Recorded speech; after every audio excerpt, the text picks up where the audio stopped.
Welcome back to Listen to Leo. Today, I want to show you how I use GPT-4 to really help with my YouTube video creation process. So, right now, I'm currently on the OpenAI Playground page. If you sign up for an OpenAI account, you can get some free credits and try all this out. But this is kind of just the basic playground. And so, what I recommend doing is if you look over on the right, you've got this mode. I like to go over there and select chat. So from here, we actually have a few things to pay attention to. So on the left, we've got our system prompt. This is where you can give the AI some context as to who it is.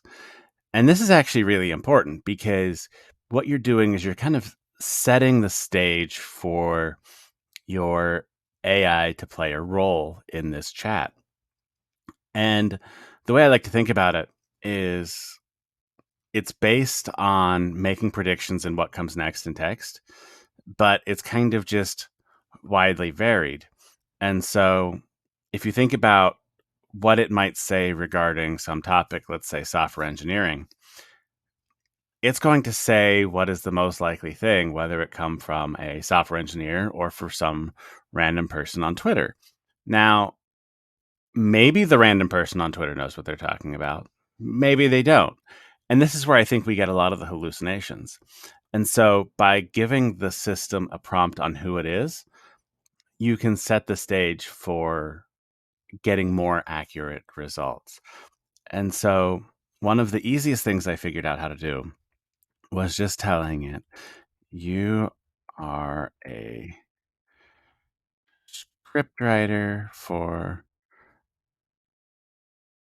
a successful YouTube channel. Boom. Okay, so what I'm doing here is I'm giving it a role and a context. So the role is scriptwriter, and the context is for a successful YouTube channel. So it's going to kind of speak from that background. Um, then let's go over to the right. Now, so GPT 3.5 Turbo is fine. It's cheap. It works pretty well. But if you have the option, I recommend doing GPT-4. You're going to get better results. And so let's say write a script for a 5-minute YouTube video about semantic embeddings. So semantic embeddings are important to kind of the AI space. I want to be able to talk about them so that I can explain what they are. And one final thing to pay attention to is this maximum length here. So there's a couple different ways to think about it. If you know you want to get a big chunk of text in one go, you can go ahead and increase that maximum length. So tokens are about 4 characters in length. That's a decent way to think about it. But it's kind of their like proprietary way to break up text. The other thing you can do is set it smaller, and then if it stops kind of mid thought, you can just type in continue, and it'll do the next batch. More tokens are more expensive, so that is something to keep in mind. But it's typically not too bad, and once you get a feel for it, you'll kind of see how much that costs, and whatever way you prefer is totally fine.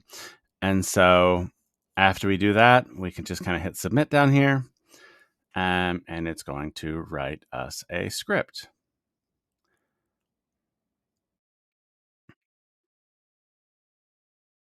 Now, GPT-4 is a little slower than GPT 3.5 Turbo, but the quality typically is a lot better, especially when you're doing things that require some sort of reasoning. And so the interesting thing to me is that it actually includes ideas for animation. It's got upbeat background music, suggests a title card, animations, it breaks it into chapters. Um, I feel like this is an incredibly helpful thing. And in fact, I ended up doing a fair bit of script generation this way, just to kind of get a feel for how it did and some different ideas for topics. Um, I'm fairly new to the YouTube game, so this is a way for me to get better, kind of see how different behaviors happen, and to see what I could do with that.